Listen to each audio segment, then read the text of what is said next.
आज हम बनाएंगे नवाबी सेवई। ये एक बहुत ही क्रीमी, क्रंची और डिलीशियस डेजर्ट बनके तैयार होगा। आप इसे घर में होने वाली दावतों में, ईद पर या किसी भी टाइम बना सकते हैं और बनाना बहुत ही आसान। तो चलिए इसे हम बनाते हैं। तो इसे बनाने के लिए मैंने यहाँ 1 kg फुल फैट मिल्क लिया है। इसमें हमने एक उबाल आने देना है। अब हाई फ्लेम पर इसमें एक बॉईल आ चुका है, तो इसमें हम डालेंगे 1/4 कप चीनी। और चीनी को डालने के बाद हमने इसको अच्छी तरह से दूध में डिजोल्व होने देना है। अब चीनी पूरी तरह से घुल चुकी है, तो हम फ्लेम को स्लो कर देंगे और दूध को पकने के लिए छोड़ देंगे जब तक दूध का 1/3 पार्ट रिड्यूस नहीं हो जाता। अब यहाँ मैंने 1 पाव यानी 250 ग्राम सेवइयाँ ली हैं। ये बारीक वाली सेवइयाँ हैं और ये पहले से ही रोस्टेड आती हैं। ये वही सेवइयाँ हैं जिससे हम शीर खुरमा या मुज़ाफ़िर बनाते हैं। अब हम सेवइयों को हाथ से क्रश कर लेंगे और बिल्कुल छोटे छोटे टुकड़ों में डिवाइड कर लेंगे। बहुत आसानी से टूट जाती हैं। तो ये देखिए हमारी सेवइयाँ पूरी तरह से टूट चुकी हैं। अब हम इन्हें फ्राई करेंगे। अब यहाँ मैंने 1 बड़ा चम्मच देसी घी का लिया है और इसमें हम सेवइयाँ डालकर भूनेंगे।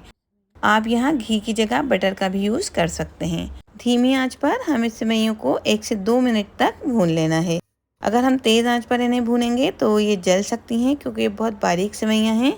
बस 1 से 2 मिनट तक हम इन्हें इसी तरह से लगातार चम्मच चलाते हुए भून लेंगे।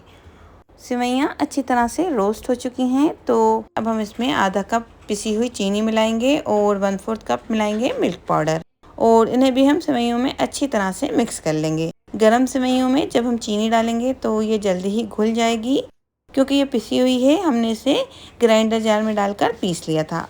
आप यहाँ रेगुलर शुगर भी ले सकते हैं, लेकिन फिर इसे सेवइयों में मिक्स होने में ज़्यादा टाइम लगेगा। 7 से 8 मिनट लग जाते हैं चीनी और मिल्क पाउडर को सेवइयों में अच्छी तरह से मिक्स होने में। अब यहाँ सेवइयाँ पूरी तरह से रोस्ट हो चुकी हैं। कलर भी जो वाइट सा दिख रहा था वो भी ब्राउन हो गया है। अब हम इसमें खुशबू के लिए आधा टीस्पून हरी इलायची का पाउडर डालेंगे और इसे भी हम सेवइयों में अच्छे से मिक्स कर लेंगे। और अब हम फ्लेम को बंद कर देंगे और इन सेवइयों को हम डिश में असेंबल करेंगे।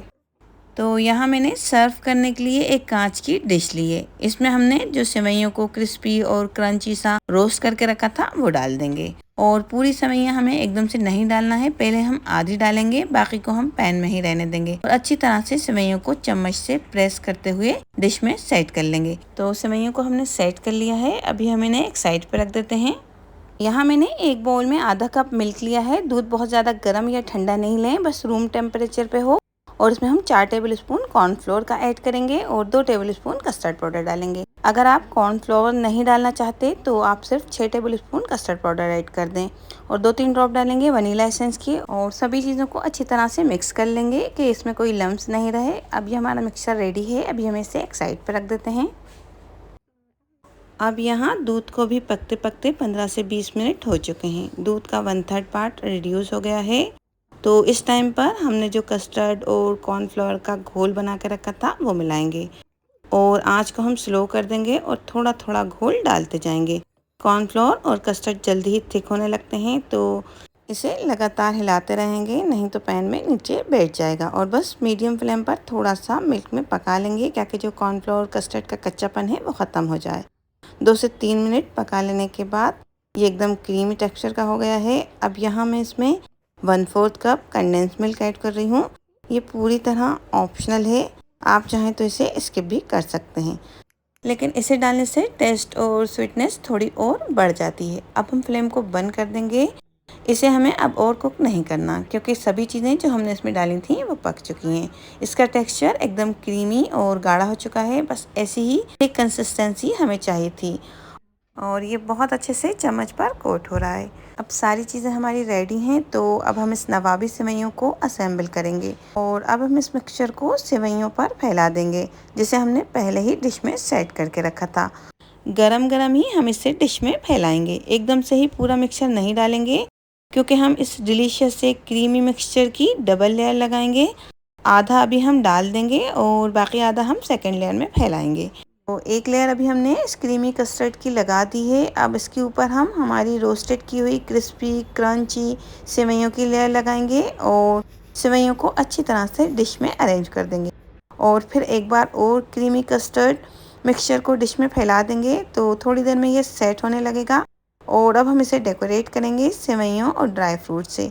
आप इसे अपनी मर्जी से जैसा चाहे डेकोरेट कर सकते हैं। ऊपर से ड्राई फ्रूट से गार्निश कर देंगे। क्या होता है जब हम किसी भी डिश को डेकोरेट करके सर्व करते हैं तो एक अलग ही खुशी महसूस होती है। तो यहाँ मैंने बादाम, पिस्ता और चेरी लिए हैं। आपके पास जो ड्राई फ्रूट घर में रखे हों या जो आपको पसंद हो वो डालकर आप डेकोरेट कर सकते हैं। और अब हमने इसको कवर करके 2 से 3 घंटे के लिए फ्रिज में सेट होने और पूरी तरह से ठंडा होने के लिए रख देना है। फ्रिज में रखने के बाद ये पूरी तरह से सेट होकर चिल्ड हो गया है और अब हम इसे सर्व करेंगे, क्योंकि ये ठंडा ठंडा खाने में बहुत ही टेस्टी लगता है। तो ये देखिए कितना ज़बरदस्त क्रीमी और क्रंची टेस्ट के साथ हमारा डेजर्ट बनकर तैयार हुआ है। सेवइयाँ तो आपने कई तरह से बनाकर खाई होंगी, एक बार इस तरह से बनाकर देखिए, बहुत टेस्टी लगेंगी और जब आप इसे ठंडा ठंडा सर्व करेंगे तो सभी को बहुत पसंद आने वाली हैं। और अगर आपको मेरी ये नवाबी सेवई की रेसिपी पसंद आई हो तो प्लीज़ आपसे हम्बल रिक्वेस्ट है कि मेरे चैनल को सब्सक्राइब कीजिए, वीडियो को लाइक और शेयर कर दीजिए। Thanks for watching.